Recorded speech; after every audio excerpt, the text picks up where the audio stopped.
Boa noite, meus queridos. Estamos começando nossa aula hoje, né? Um assunto interessantíssimo, como vem sendo feito. Nós estamos estudando, gente, o passado, né, da história do nosso planeta Terra contra as grandes civilizações.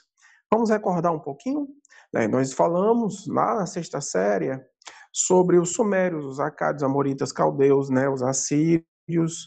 Depois passamos para as populações pós-mesopotâmicas, passamos para o Egito, né? Falamos sobre o reino de Cush, reino da Núbia, o império formado pelos faraós no Egito. Depois falamos sobre a questão dos hebreus, dos fenícios, dos persas, e agora chegamos na civilização creto-micênica. Vale, professor, o nome tem dizendo Grécia Antiga. É, porque quem vai formar essa civilização grega antiga são duas outras.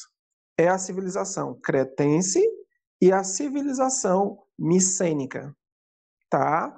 Então, nós vamos entender agora por que que essas duas civilizações, juntamente com outros povos, tá certo? Por exemplo, com os dórios, eólios, etc. e tal, formaram o que hoje conhecemos como Grécia. Então, a história da Grécia Antiga, ela começa muito, mas muito antes, né? Com a existência desses dois primeiros povos. A imagem que nós estamos aí apresentando, ela é existente no dia que vocês tiverem, se Deus quiser, condições de viajar para a Grécia, vocês vão conhecer essa beleza natural, né?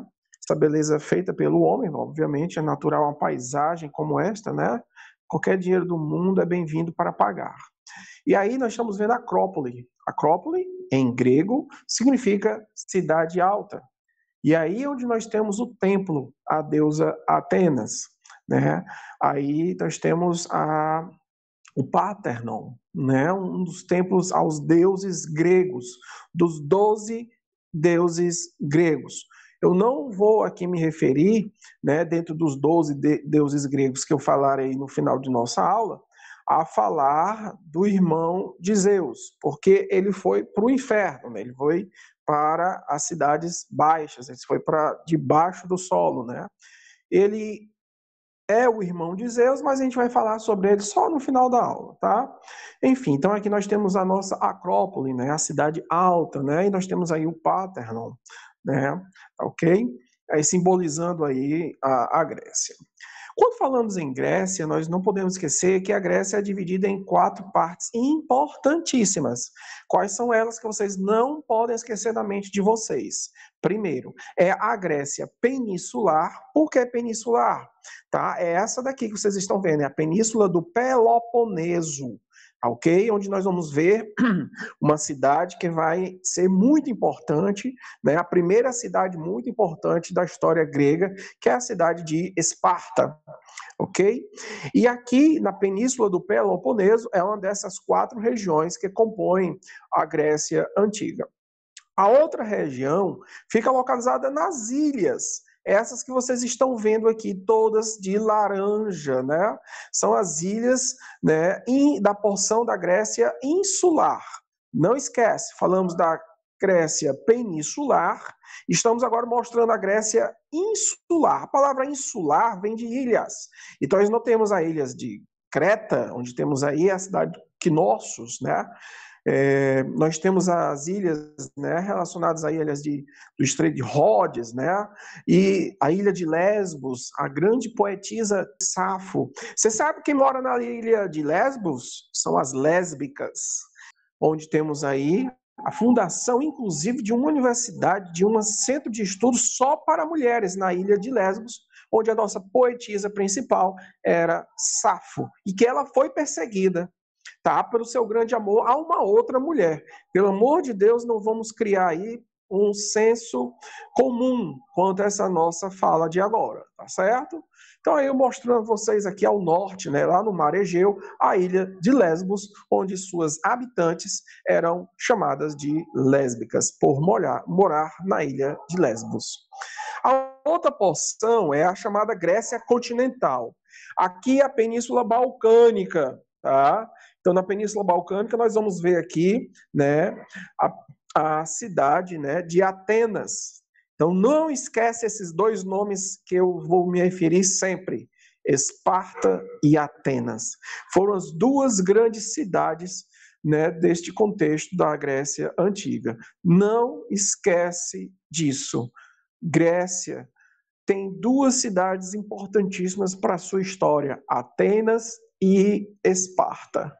E a terceira porção, a quarta porção, é aqui no litoral da Península da Anatólia, né, no litoral da futura Turquia, na Ásia Menor, é onde nós vamos encontrar aqui a chamada Grécia Oriental.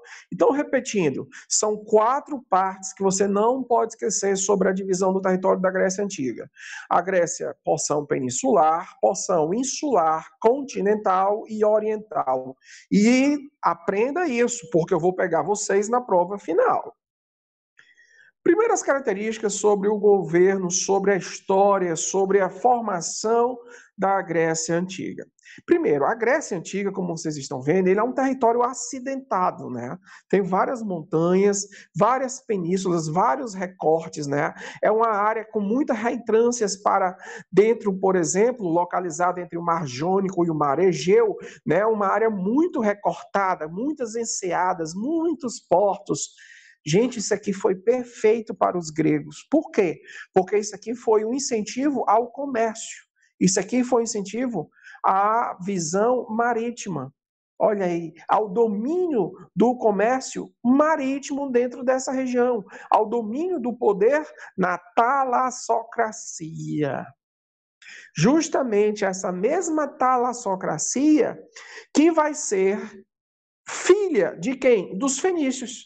Não esquece, os fenícios deixaram um legado muito grande, e entre este legado, a talassocracia, além do alfabeto, que nós vamos falar de 2 alfabetos aqui.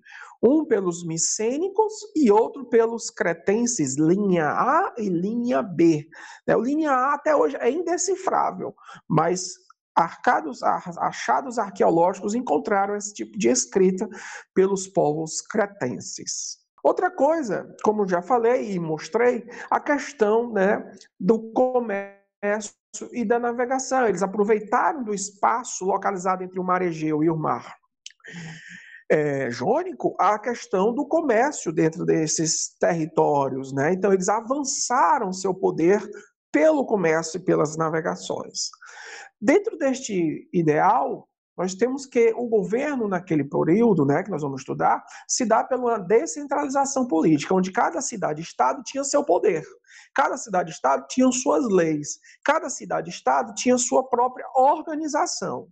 Possuíam também um modo de produção escravista, né? Existiam sim escravos na Grécia, né? Muitos destes escravos eram devedores, eram pessoas que foram conquistadas durante os conflitos, as guerras, né? Ninguém nascia na escravo. Os escravos, a Grécia Antiga, ela deixou uma contribuição até hoje, não só nas artes, mas na ciência, em todas as esferas da ciência, na medicina, na física, na matemática, na geografia, né, na história, né, nós estudamos, a primeira coisa que estudamos aí quando vocês entraram no SESC foi que eu falei sobre o pai, né, da história, né? Então nós temos aí também a filosofia, né? Vocês vão estudar com a professora Jo, né? Vocês vão ver os pré-socráticos, os socráticos, né, e etc e tal. Então assim, podemos resumir que os gregos, a visão da Grécia Antiga, né, nos deixou um legado, porque foram eles que formaram a nossa chamada cultura ocidental. A história da Grécia Antiga é dividida em 5 períodos. Eu quero que, a partir de agora, não confundam todos esses 5. É de suma importância que vocês lembrem a ordem. Então, nós temos a história iniciando com o período pré-homérico. Por quê? Porque é homérico? Porque vem de Homero, né? O grande poeta Homero, que retratou as guerras de Troia e retratou a Odisseia, né? Na questão, a palavra Odisseia vem de Odisseu, que em português, a palavra grega Odisseu se chama Ulisses. Essa pessoa que vos fala, eu fui um grande herói, eu no meu passado fui um grande herói e eu fui retratado pelos poemas de Homero. E a Odisseia, que é em meu nome, em grego, Ulisses, foi as aventuras, né, na ilha de Ítaca, né, o retorno da ilha de Ítaca. Depois do período homérico, nós temos o período arcaico. É nesse período arcaico que nós vamos ver a formação das cidades-estados. No período clássico, né, que antecede o fim da era grega, nós temos o auge dessas cidades-estados. E, por último, a decadência do Império Grego e o domínio dos macedônicos nessa região da Grécia Antiga, chamado período helenístico. Quais são os 5 períodos em ordem? Não esquece: período pré-homérico, homérico, arcaico, clássico e helenístico.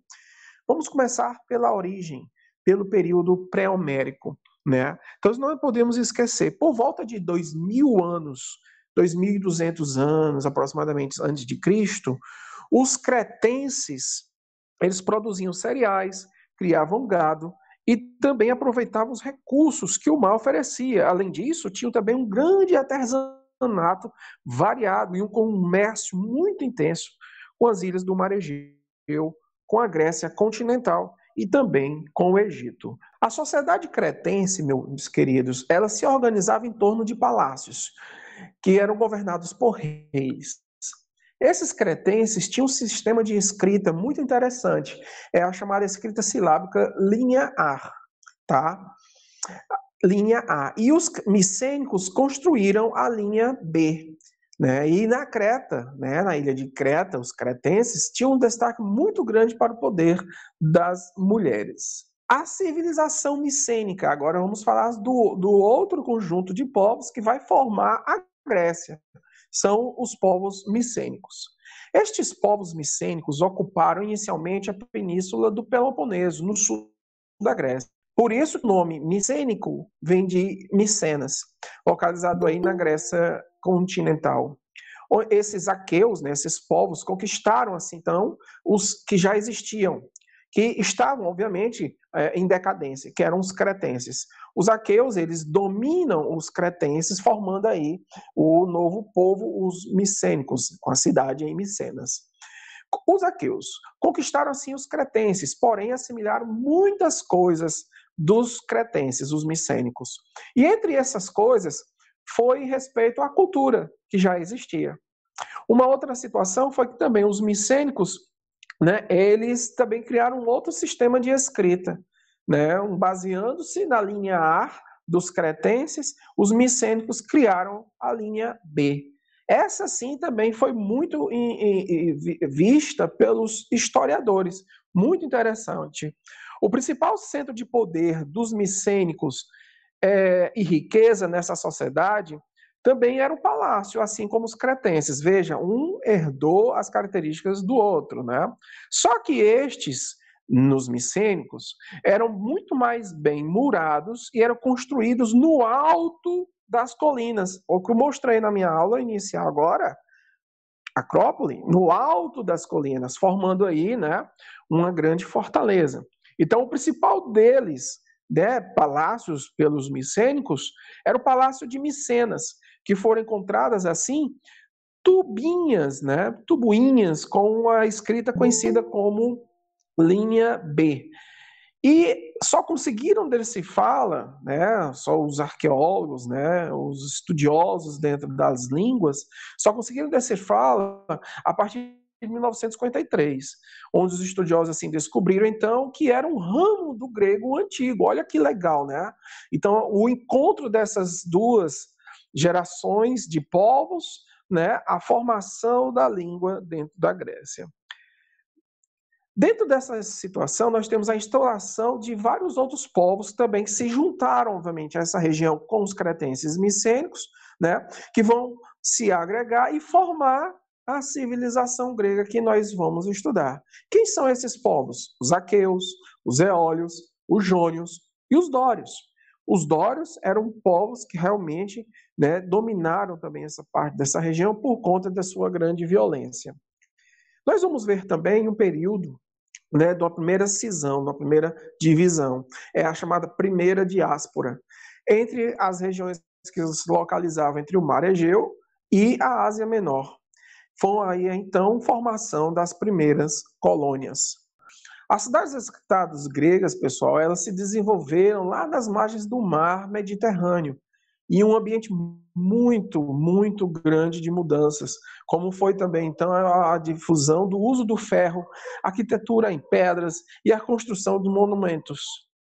As cidades-estados gregas eram compostas de um território agrícola, que era muito ocupado para extensão por famílias camponesas, né, por possuírem grande propriedade individual.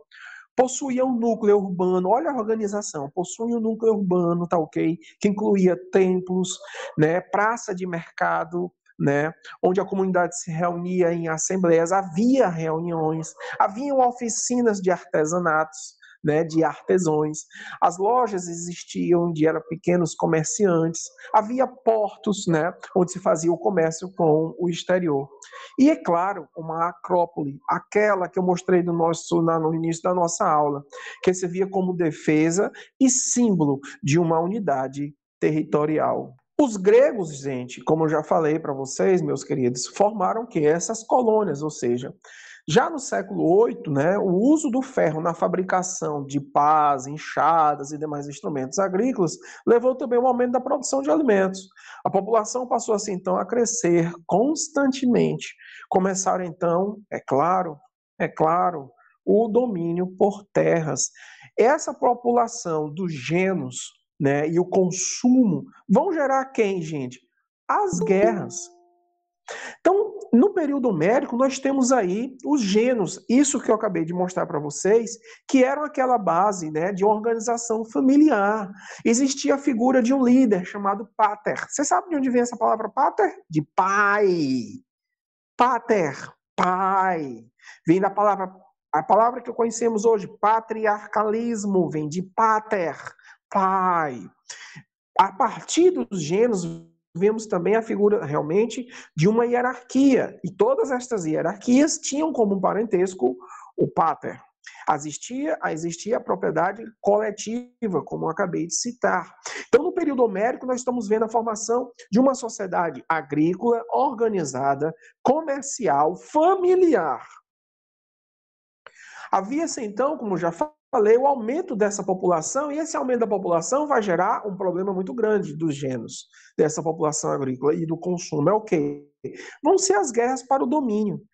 A união de cada geno formou os frátrias. Não esquece. A união de cada geno formou os frátrias. Por sua vez, a união dos frátrias formaram as primeiras tribos. E, por sua vez, a união destas tribos formaram demos. Olha aí como é que o professor de geografia falou com vocês quando estudou sobre a população do Brasil? Demografia. Então, a palavra demos significa povo. Grafia, estudo. Então, os demos deles formaram, a partir de então, a base para a polis. O que é polis? É a cidade. Cidades gregas. E entre este período, nosso líder principal, o rei, foi Basileu. Então, durante o período homérico, nós temos a contação a partir dos poemas escritos, né, por Homero, por isso que é homérico, né, os poemas de Elida, que fala sobre a Guerra de Troia.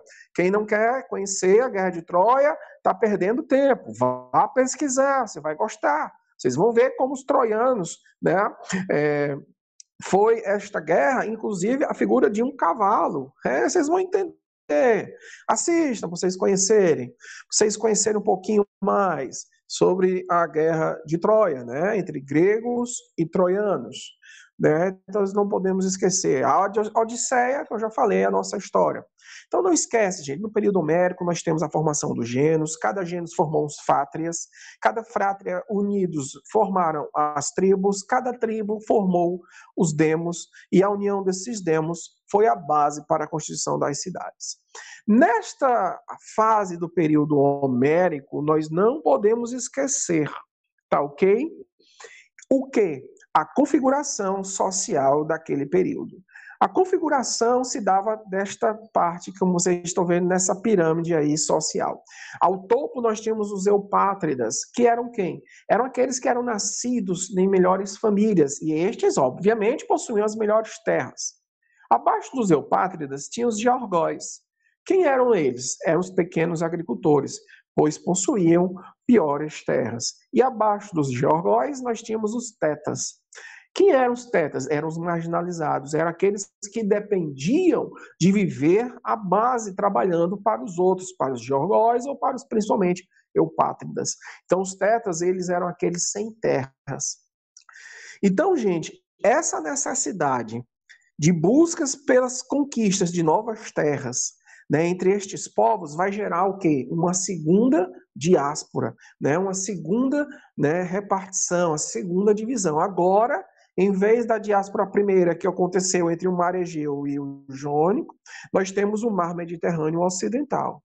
Nós temos aí a chamada Magna Grécia e a região da Ibéria. Já depois deste período todo, nós vamos passar para o período arcaico. Presta muita atenção. Dentro desse período arcaico, nós vamos ver o quê? Das cidades-estados. Lembra que eu falei sobre a consolidação? Cada demos formou uma polis.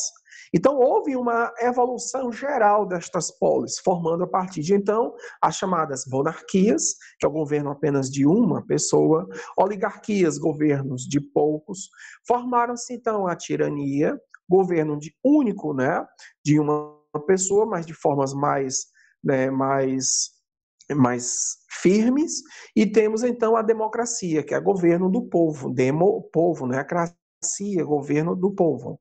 Então, é aqui nessa evolução geral dessas cidades-estados, chamada polis, é que nós vamos ver o conceito formal de monarquia, oligarquia, tirania e democracia.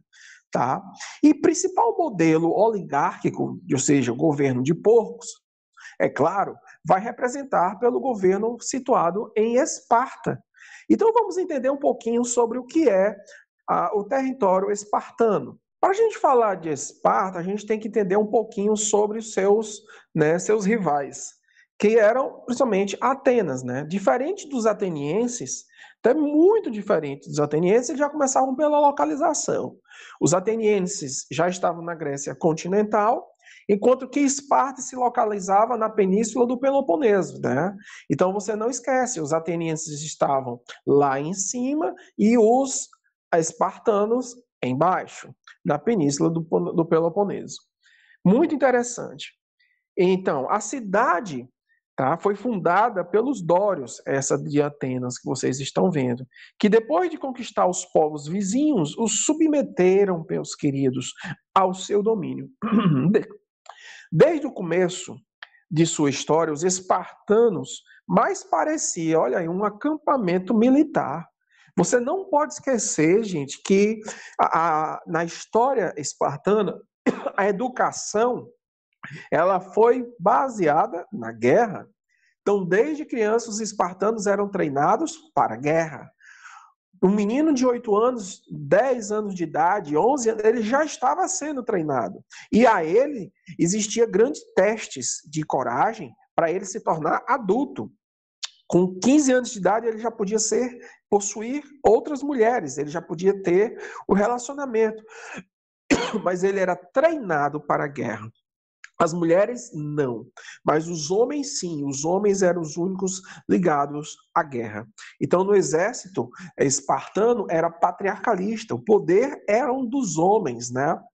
Então, havia sempre o militarismo acentuado entre estes cidadãos. E dentre esses militarismos, né, nós temos aí o licurgo, né? Os espartanos ou esparciatas eram formados através, então, um poder político. Eles tinham também um poder religioso e, obviamente, né, a democracia que não existia era uma oligarquia voltada para a instrução militar. Todos os cidadãos, né, cidadãos lá, espartanos, eles eram voltados para o exército. A educação era primordial à guerra. Né? Então, os espartanos eram treinados desde crianças para isto. A organização formada por duas classes, os periecos e os ilotas. Quem eram os periecos? Os periecos, eles eram os povos localizados aos arredores de Esparta. eram considerados e eram chamados estrangeiros, comerciantes e artesãos. Os periecos, eles eram livres, mas eles não tinham direitos políticos, certo? Então não esquece disso. Eles não tinham direitos políticos, eles eram submetidos sempre à autoridade dos espartanos. Os ilotas, eles eram servos do Estado, não possuíam direitos políticos e eram oprimidos, claro, sempre pelos espartanos. Aí você já pode entender, né? Que existia um poder muito grande que Esparta possuía. Então vocês podem ver, como eu já falei, aqui embaixo nós temos o quê? A Península do Peloponeso, né? A Península do Peloponeso, e aqui nós temos a Península Balcânica, na região da Ática, onde nós temos a cidade de Atenas. As duas cidades mais importantes na Grécia, não esquece, quem são? Atenas e Esparta. A estrutura política de Esparta era dividida em 5 éforos. O que era éforo? É o poder executivo. Eles eram eleitos anualmente, entre, claro, as mulheres não podiam participar. E esse conselho era feito por homens, geralmente anciãos. Havia, então, um conselho formado por 28 gerontes. Olha aí. Gente, olha a palavra geronte. Né? Você já ouviu falar a palavra geriatria? Já, né? Geriatria é uma parte da ciência da medicina que se dedica ao estudo principalmente de pessoas, isso, velhas. Então, de onde vem essa palavra geriatria? Vem de gerontes. Olha aí, aprender um pouco mais não faz mal a ninguém. Conhecimento, se fosse bom, eu venderia. Estou dando a vocês de graça. 28 gerontes, né, era formado pelo Conselho de Anciões, formados com mais de 60 anos. Então, isso é engraçado nessas comunidades. Quem eram os mais ligados à política eram os mais velhos. Quem educava o povo eram os mais velhos, né? Então, isso era uma organização que já vinha de muitos e muitos milhões de anos atrás. Né? Se vocês lembram dos sumérios, dos acádios, dos assírios, como era a educação deles? Eram os mais novos? Não, eram os mais velhos que ensinavam. Então isso não era dessa época, tá? Já havia isso muitos antes, desde a formação da população no planeta Terra. Esses 28 gerontes formaram então uma diarquia, que era o controle do exército e a religião. Essa diarquia, que tinha o controle do exército, eram formados por hoplitas. O que eram os hoplitas? Era um controle feito entre os homens de 18 a 30 anos de idade. Né? Estes gerontes, tá, também organizavam, a partir de então, a Assembleia Popular, a APELA, que eram homens de mais de 30 anos, né, e que a partir dessas assembleias populares, juntamente com esses conselhos de anciões, né, a partir dessa diarquia, havia então, né, dentro deste exército, os ilotas, né, da sua base, né, composto por camponeses, que eram submetidos às forças, né, pelos espartanos. Né. Como já disse, a educação era voltada principalmente pela obediência, aptidão física. Ah, aptidão física! Muito bom ouvirem isto. Quem não tinha aptidão física, quem nascesse com alguma deficiência, era jogado do penhasco. Isso, era jogado do penhasco. Porque uma coisa que não podia existir dentro da genética dos espartanos é alguma deformidade. Tá? Então, muito interessante isto. As mulheres, a partir do momento que não podiam participar das legislações, serem legisladoras dessas assembleias, mas elas tinham um poder relativamente valorizado. Por quê? Porque elas tinham que procriar. Então, elas eram o centro principal disso tudo. Diferente dos modelos espartanos, nós temos os modelos ligados por Atenas. Atenas, diferente de um modelo oligárquico que foi Esparta, Atenas buscava a democracia. Entre a Atenas, a capital, né, Atenas na cidade de Ática, né, no território da Ática, né, nós temos que foi uma formação entre aqueus, eólios e os jônios, com mais ênfase aos jônios. O início foi oligárquico, a partir de um controle político dos eupátridas. Porém, né, nós vamos ver a existência de novos arcontes. O que são esses arcontes?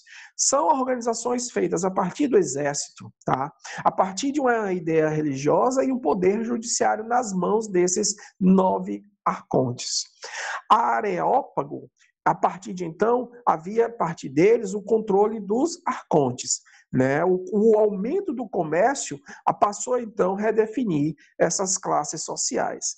Diferente daquelas classes sociais que estudamos agora há pouco, que eram essas daqui, eupátridas, georgóis e tetas, vão existir essas outras, pelo modelo ateniense, agora formado. Aí vai existir os eupátridas no topo, né, que são aqueles da grande classe, os mais importantes, das melhores terras, né, com maior nível de estudo. Debaixo deles temos os demiurgos, que eram os comerciantes artesãos muito prósperos, né. Temos aí debaixo dos miurgos os georgóis e os tetas, olha aí, olha, veja, eu queria que vocês entendessem e observassem como os atenienses, né, e os espartanos pegaram as características do que foi feito dentro da cultura dos micênicos. Olha como é legal isto, né?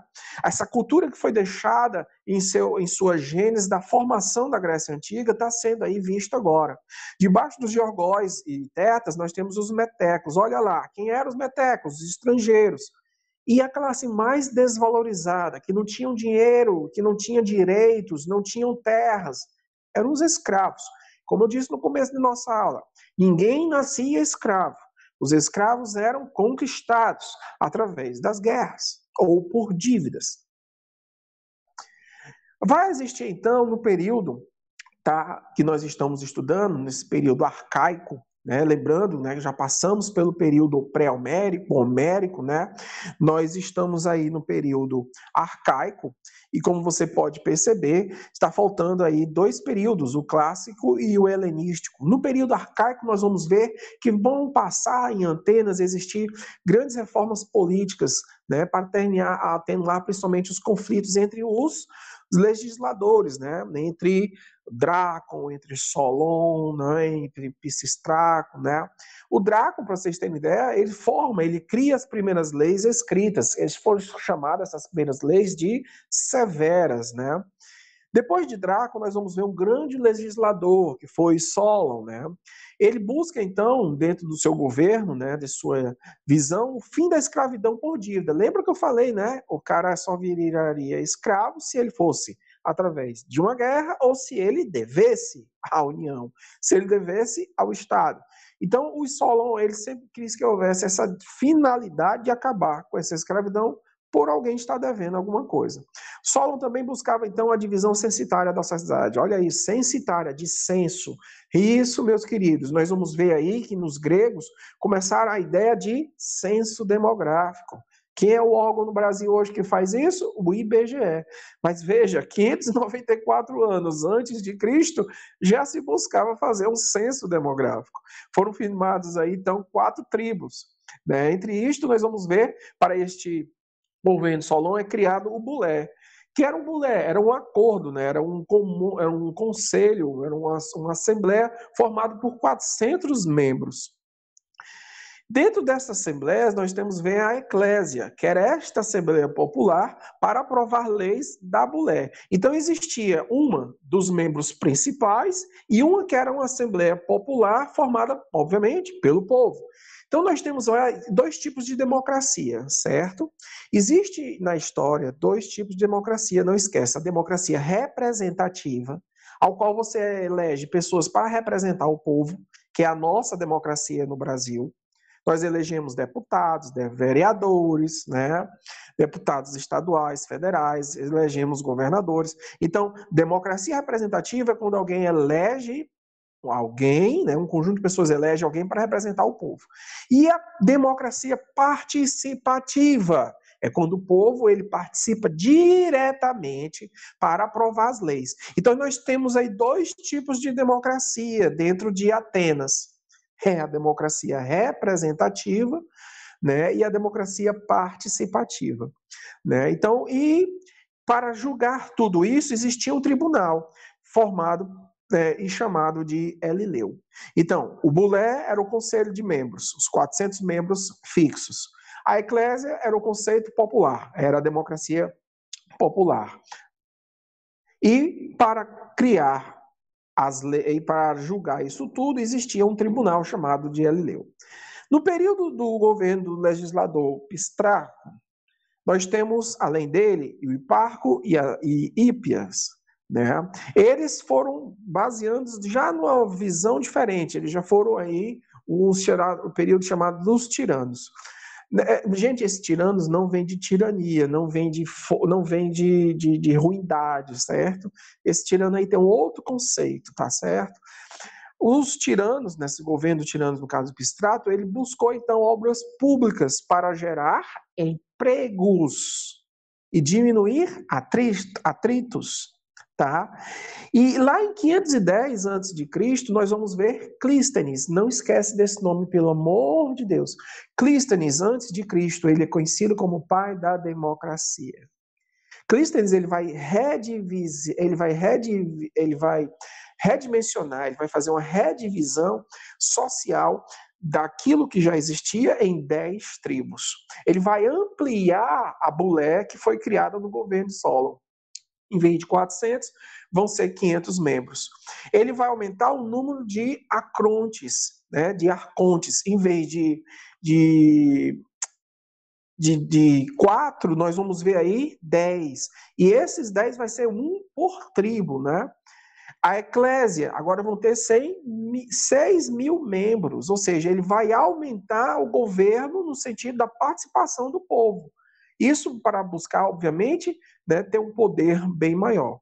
Vai ser a busca, então, do ostracismo. O que é isso? É um afastamento temporário da cidade, né?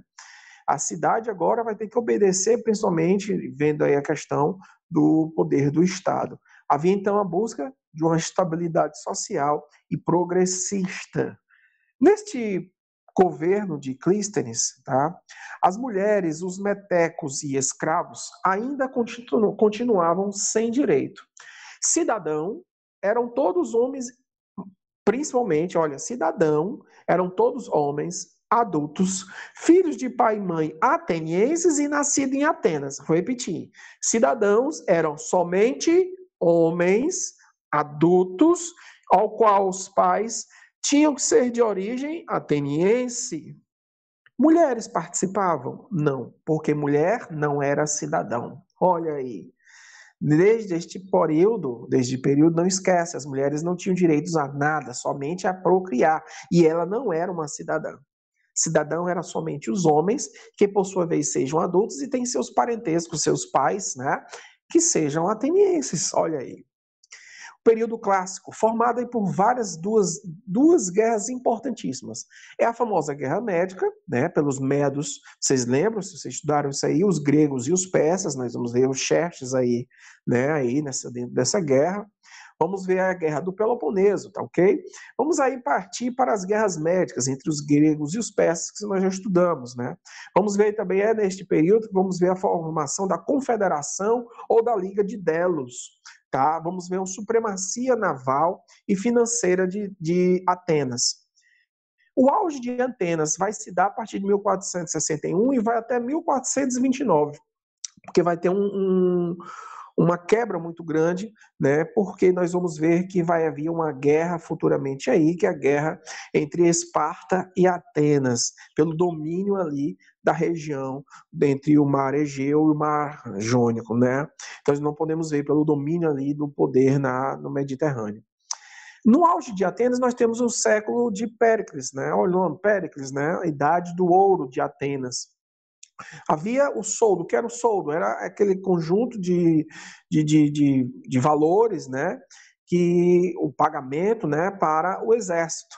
Havia no produto, no meio do auge deste processo de Atenas, um número grande de cargos públicos que eram remunerados. Havia então imperialismo, né, dentro de Atenas com a cidade na Liga de Delos, né, e a transferência desses recursos financeiros de Delos para Atenas. Gente, a Liga de Delos é interessante, se vocês pensarem bem. Gente, é interessante que durante essas guerras com os persas, formou-se o que eu falei aí da Confederação de Delos. O que era a Confederação de Delos ou Liga de Delos? Não esquece. Foi uma união, pessoal, entre as cidades-estados gregas, sob o comando de Atenas. Então, Atenas ela começa a organizar o Estado segundo suas leis. Cada cidade-membro era obrigada a contribuir enviando para Atenas soldados, navios e dinheiro. Tá vendo essa do soldo para exército? Justamente foi a questão da Liga de Delos. No entanto, o governante ateniense Péricles, como já estou mostrando para vocês, passou a usar o dinheiro da confederação na construção de obras caríssimas, visando assim a modernização, a defesa e o embelezamento. Ele mandou, para você ter ideia, olha o que foi que o Péricles fez, ele mandou construir inúmeras obras, como templos, por exemplo, teatros, incentivou a indústria naval, né? Ele investiu muito dinheiro. Só que o problema é que quando você gasta muito dinheiro, tem que buscar repor esse dinheiro, não é verdade? Vai chegar, então, gente, um poder muito grande que Péricles vai se centralizar a partir desse processo chamado imperialismo que ele vai fazer, né? Ele adota o imperialismo, Péricles, né? A política imperialista de Péricles, só para vocês terem ideia, vai provocar reações violentas na Grécia. Por que reações violentas? Porque, como eu já disse, ele se torna o imperador e ele vai obrigar todos a pagarem impostos. Ele vai obrigar todo mundo a fazer com que seus jovens entrem para o exército, sem querer. Então, ele vai ser um cara que ele vai entrar com um poder muito grande e vai forçar todo mundo, e todo mundo vai ficar revoltado contra ele, é claro, né? Então, só para ter ideia, Esparta, né, ele acaba se aliando, né, às cidades que eram descontentes, tá certo, com essa liga do Peloponeso, e partiu para a guerra contra Atenas e suas aliadas. Esparta não aguentou mais nada disso e partiu para a guerra. Essa guerra entre os gregos, né, e espartanos, né, nós temos aí a guerra de Atenas e espartanos, a guerra chamada Guerra do Peloponeso, entre os espartanos e os atenienses.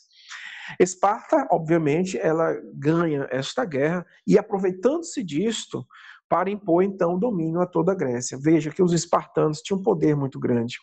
A cidade de Tebas e suas aliadas reagiram e conseguiram futuramente derrotar o grande poder de Esparta.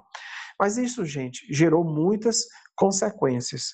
As consequências dessa guerra para os gregos foram principalmente desastrosas, porque morreram milhares de pessoas, a agricultura ela ficou arruinada, houve um comércio que obviamente foi interrompido, os monumentos foram destruídos, né? As cidades vizinhas passaram então a existir um processo, gente, muito grande de fome, porque não existia produção agrícola, ela foi toda destruída na guerra. E essas cidades, obviamente enfraquecidas, né, acabaram sendo alvo muito fácil para a conquista do exército, por exemplo, de Filipe II, da Macedônia, meus amores, em 338 a.C. Período helenístico, né? A última fase da nossa história sobre a civilização grega.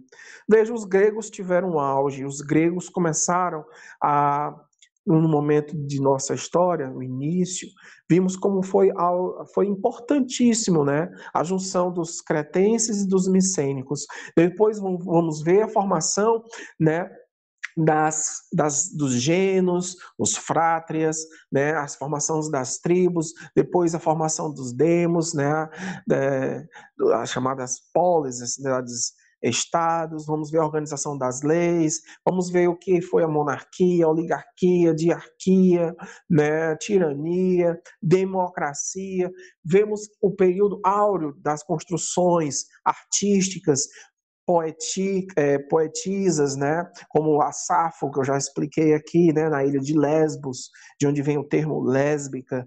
Lésbica era toda mulher que morava na ilha de Lesbos, né? Então, Homero, seus poemas de Elíada e o poema Odisseu, que vem, né, a Odisseia, né, de Ulisses. Então, gente, a Grécia ela passa por um enfraquecimento, né? E esse enfraquecimento nada mais é por conta de condições internas, então disputas internas que levaram ao fim da própria Grécia. E quem se aproveitou, né, dessas discussões, principalmente entre Atenas e Esparta, pela disputa dentro do domínio da Península do Peloponeso, né? Quem acabou se vangloriando, quem acabou gostando da disputa entre Esparta e Atenas foi quem? Foram os macedônios, gente. Foram os macedônios, foi Filipe II, que aproveitando a desgraça alheia, ele acaba dando a facada final. E depois disso aqui, nós vamos ver de Filipe II, que ele domina a Grécia. Quem vai vir aí na sequência? Alexandre o Grande, meus amores. Nada mais, nada menos Alexandre o Grande. Né? Então ele é outro também que se aproveitou dentro desse processo, né? E vai continuar o domínio aí, iniciado por Felipe II, o macedônio Alexandre o Grande. Então ele vai conquistar esses territórios, não só da Grécia, mas o Alexandre o Grande vai conquistar a Fenícia, o Egito, a Palestina, a Mesopotâmia, a Pérsia. E Alexandre o Grande, é claro, o Grande realmente, né? Nós vamos ver que ele vai construir uma cidade, né? Um lugar chamado de Alexandria, né? Então, a Alexandria é a cidade de Alexandre. Após a morte deste grande imperador, que reuniu, dominou esses impérios todos, né? Desde o sul da Europa até o norte da África, e o leste, aliás, e o oeste todo da Ásia, nós vamos ver que, após a sua morte, esse império, obviamente, né, não tem um dono, então, quando o dono morre, se entrega aos ratos e eles acabam com o que já existe. É fato, toda família é assim. Com a morte dele, tudo que ele construiu vai se esfacelar. Porque agora, como não tinha um líder, todo mundo agora gritava: eu vou ser líder. Não, você não vai ser. Vai não, eu vou. Ou seja, começou disputas internas para quem seria o líder, ou seja, para quem seria o novo imperador. E aquele governo, aquela união daqueles territórios que Alexandre porventura fez, agora serão disputados entre os seus generais. Gente, é assim mesmo. O fim de várias nações foram essas que vocês devem estudar, que vocês estudaram comigo no início do 6º ano. Nós vimos como foi que acabaram os sumérios, como os assírios acabaram, como os amoritas acabaram. A história se repete. A história até hoje se repete. E nessa última fase nós temos o helenismo. O que foi o helenismo? Com esse domínio feito com outros povos, vai vir uma junção na cultura. O período helenístico é a junção da cultura grega com a junção da cultura oriental. Vai ter uma junção, então, nas artes plásticas. Vemos, então, aí um período áureo no helenismo, né, da cultura grega. Ou a questão do realismo, né, nós vamos ver a questão nas artes plásticas, mostrando o contexto da violência. Nas artes plásticas, nós vamos ver a dor e a sensualidade, o erotismo, as genitálias de fora, a beleza do corpo humano, a beleza do homem, a beleza da mulher, né? Nós vamos ver no período helenístico também as ciências. Cláudio Ptolomeu, ele vem com a história do geocentrismo, que é a Terra no centro do mundo, né? A Terra no centro, onde todos os planetas, inclusive o Sol, giravam em torno da Terra. Vem depois, né, Erastóstenes, que vem com o cálculo da circunferência da Terra. Veja que nós temos a viagem de Vasco da Gama, né, Juan de la Costa, que eles dois fizeram a primeira viagem de circunnavegação, mas mais de 300 anos antes de Cristo, já se buscava então o cálculo da circunferência da Terra. A Terra não é plana, viu? Quem acha que a Terra é plana está doido. A Terra é circunferencial. Filosofia, nós temos os filósofos Zenão, com o estoicismo, né, a questão da aceitação. Epicuro, gente, depois procurem sobre Epicuro. O epicurismo, a busca do prazer, olha aí, pessoal. Nós temos Pirro, a questão do ceticismo, né, de não emitir julgamentos definitivos. Nada é o que parece ser. Olha aí, a pessoa cética, né, essa ideia de ceticismo vem de cético, né, através do filósofo Pirro. Aí o poder, né, do que foi um dia a Grécia e aí o domínio, né, de Alexandre o Grande, quando Alexandre o Grande dominou todos esses territórios e eles acabaram sendo disputados entre seus generais. A cultura grega ela deixa na história um grande, né, saldo de importâncias para o nosso mundo. A cultura grega deixou o teatro, deixou o esporte. As Olimpíadas, vocês sabem, as Olimpíadas eram para agradar os deuses, né? Por isso que o nome Olimpíada, de Olimpo, o Monte Olimpo, o manjar dos deuses, a casa dos deuses, né? Onde o nosso deus principal do Monte Olimpo era Zeus. E as 12 casas, lembram? Quem assistiu o Cavaleiro do Zodíaco? as 12 casas, né, do Monte Olimpo, né? Então, no teatro nós temos aí a Ésquilo, Sófocles, temos Eurípides. Gente, leiam depois as tragédias, né, de Eurípides e as comédias. Por isso que nós temos até hoje no teatro as chamadas tragicomédias, né? De onde vem essas tragédias e essa história das comédias? Vem de Eurípides, gente, e Aristófanes. Leiam, procurem. Na história nós temos o pai da história, chamado Heródoto. Heródoto, ele entra como pai da história porque ele vai retratar principalmente as guerras médicas. Lembre-se, guerras médicas, guerra dos medos contra os persas. Aí vocês devem lembrar, né, nós temos Leônidas e Xerxes, né? Temos aí na história também Xenofonte e Tucídides, porque ele vai falar, ele vai retratar a guerra do Peloponeso. Na poesia, nós temos Homero, nós temos Píndaro e nós temos Safo. Não esquece, eu esqueci de colocar aí. Safo, poetisa grega, né? E ela vai falar muito sobre o erotismo, ela vai falar muito sobre a sensualidade, ela vai falar muito sobre a liberdade sexual, né? Temos na filosofia Tales, o teorema de Tales, temos o teorema de Pitágoras, nós temos o Protágoras, Sócrates, Platão, Aristóteles. Na arquitetura, nós temos aí os estilos jônicos, né, dos povos jônicos, a elegância, a arquitetura buscando a beleza, dos dóricos, herdamos aí a funcionalidade, o peso das coisas, do Coríntios, né, o luxo, a riqueza, né, os detalhes das obras, né? Na escultura, temos aí os grandes escultores, Fídias e Miron. Gente, Fídias e Miron retrataram os deuses. Grandes obras que vocês um dia forem ao Museu do Louvre, na França, ou se um dia viajarem para São Paulo ou Rio de Janeiro, no museu, existem obras de Fídias e Miron ali, né, retratadas. Na ciência nós temos, né, o teorema de Tales e Pitágoras, na matemática, Hipócrates. Você sabe o que é Hipócrates, né? Quem faz medicina e quando termina a medicina tem que fazer um juramento. Como é o nome do juramento? Juramento de Hipócrates. De sempre socorrer a quem quer que seja, sem se importar com suas condições sociais, econômicas ou raciais, né? É o juramento que todo médico, toda pessoa da área da saúde, enfermeira, etc., quando termina tem que fazer. E por último, nós temos aí quem? Na religião, o politeísmo, né? E uma visão antropomórfica. Então, desse politeísmo, para acabar nossa aula, nós temos a figura principal dele e de seus filhos e irmãos. Nós temos Zeus, o principal deus do Olimpo. Nós temos Hera, Apolo, deus do sol, das artes, da profecia. Poseidon, deus das águas, né? Temos Ares, deus da guerra, né? Hefesto, fogo e metais, temos a deusa Atena, Afrodite, Dionísio. Não misture Dionísio com Dioniso, por favor.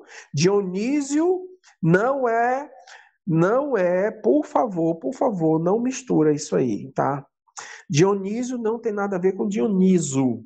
Então, Dionísio, né, a questão das festas, dos vinhos, tem nada a ver com bacanal, gente, pelo amor de Deus, né? Bacanal vem de Baco, é outra coisa, outra realidade.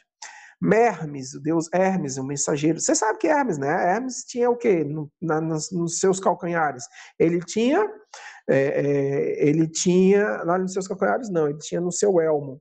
Ele tinha duas asas no seu elmo, vocês devem muito bem lembrar disso, né? E nas suas pernas também tinham, né, lá embaixo, nos seus calcanhares, tinham as asas, as botas de Hermes, né, que ele voava, né. Artemis, né, a deusa Artemis, deusa da caça, e Deméter, deusa das estações, 4 estações, né, e da agricultura. Gente, é muito legal essa visão que vocês estão vendo aí. Tentem baixar essa aula aí para vocês, esse PowerPoint, vocês vão gostar muito, tá?